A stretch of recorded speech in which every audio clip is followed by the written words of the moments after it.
राहुल गांधी जी से पूछिए, कल उनके नेता रेवंत रेड्डी जी ने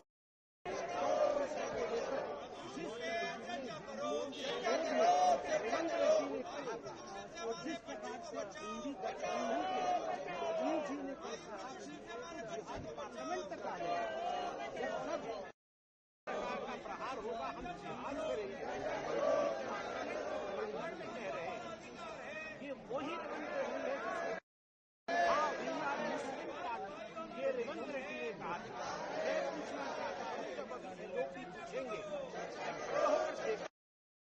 राहुल गांधी आज हिंदू धर्म के लिए जिस प्रकार शब्द का प्रयोग किया गया है उसके लिए बोलेंगे, क्या वह भी जिहाद के साथ खड़े हुए नजर आएंगे?